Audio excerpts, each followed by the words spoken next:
welcome very much to those people who are joining us in the room, live, in real life, IRL, I'm beginning to use that now, and those who have come to us virtually, and particularly the speakers who are joining us for virtually from a really wonderful range of places across the world today. And so we're really thrilled by this. And thank you to those who have come to join us in the virtual IAS as participants in today's event.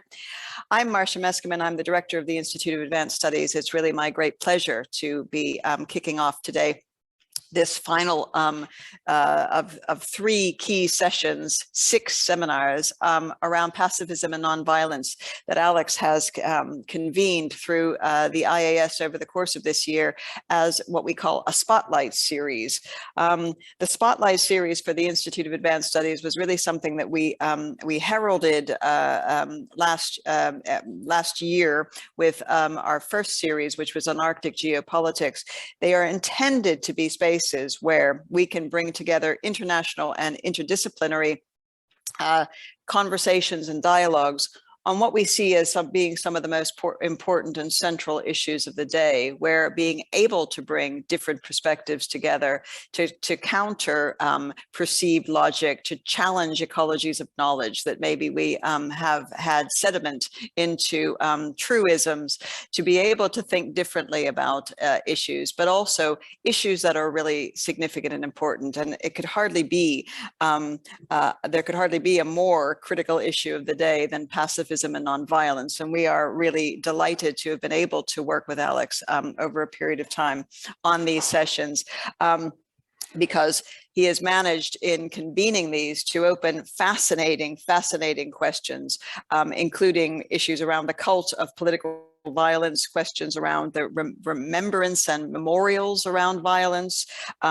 questions around responses to violence, whether it is possible to think differently about how we might engage with violence, and of course today to think quite critically about nonviolent protest and resistance. And there will be 8 speakers over 2 sessions today. The first one obviously being convened from 1 o'clock UK time, 1 o'clock to 3, with a break of an hour, and then another 2-hour session from 4 to 6. So please feel free, and we hope that many people will be able to share both of these sessions as a bigger picture of a really fascinating event. Alex obviously has convened these.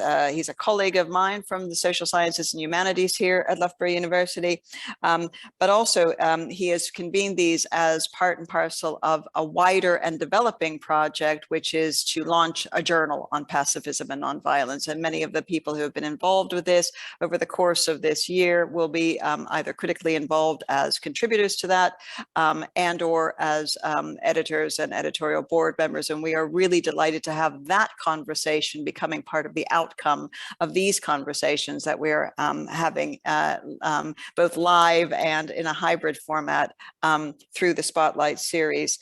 I would remind you as well that there is, which I'm sure Alex will remind you, there is a mailing list as well for those colleagues who have not yet had the kind of privilege to be involved in a direct way with the pacifism and nonviolence research project that is emerging around the area. But clearly, you are very much invited to get involved with that. Without further ado, then, from the IAS side, I want to welcome all the fellows that were joining us today, the fellows who have joined us for the other 2 sessions over the course of the year, who will be tuning in some instances, and we can see some names emerging. But also to say to Alex, we are thrilled that we've been able to be part of this support, and we really are looking forward to today's event. Without further ado, Alex, I'm turning over to you to introduce the speakers and the running order. Thank you. Thanks a lot, Marsha. Good afternoon if you're in the UK, good morning, good evening, wherever else. Welcome indeed to the 5th of 6 seminars, 3rd event, so 3 pairs of seminars. My name is, yes, Alex Christoyannopoulos. I'm delighted to see many familiar and some less familiar names in the list, and to welcome all of you to discuss nonviolent protest and resistance today. I want to thank the IAS colleagues, Marsha, Kieran, and others who've helped make this possible. Before I go any further, just some housekeeping. So in terms of format, I think it's been hinted at, but just to make it clear. So each speaker, and we have 4, will speak for about 20 minutes. Then we will turn to wider discussion with the audience, with you all. If you have any comments or questions, feel free to use the chat function. No need to wait for the formal Q&A session later on for that. And again, to make it clear, the first part of the session, so the 4 talks, will be recorded and published online, but we intend to stop the recording for the ensuing Q&A, or even if the recording's still on, we'll certainly sort of trim that out of any publishing online later on.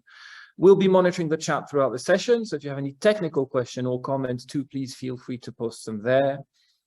And so, violence is widely assumed to be a regrettable but sometimes necessary method in protest and resistance, whether in anti-colonial struggles, for progressive change, anti-occupation activities, etc. Yet there is growing evidence that at least calls this assumption into question. Moreover, the arguments put forward by advocates of pacifism and nonviolence are varied and interesting, but under-examined. So yes, thankfully, this is starting to change. There's a growing literature that's giving serious attention to pacifism and nonviolence, critical attention to it should be said. It's not just a love-in and shouldn't be. Next year, we'll see the launch of a new journal, the Journal of Pacifism and Nonviolence, which I'm editing and working on with several people in the room and online and others. And by the way, that journal is now open for manuscripts, for proposals for special issues, special sections, forum debates. Please spread the word and get in touch if you have any questions about that. We have indeed also set up a mailing list to try and coordinate research initiatives covering the remit of the journal. And we have a Twitter page. Now I'm going to, as Janjira starts talking in a bit, I'll just put some of these links in the chat so people can follow them up if they want to. With this series of seminars, this Spotlight series with the IAS, our aim has been to explore some of the salient questions that are emerging in this literature. And so for this double session today, we're delighted to welcome a range of speakers who will offer their views on, broadly speaking, nonviolent protest and resistance. 4 speakers for this first session.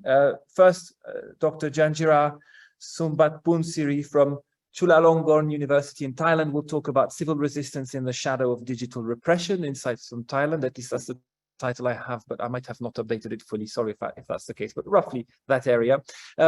Professor Mona Lilja then will talk about, from University of Gothenburg in Sweden, will talk about the constructive resistance of the Me Too movement. Then we'll have Dr. Chris Rosdale from University of Bristol on the limits of rebellion.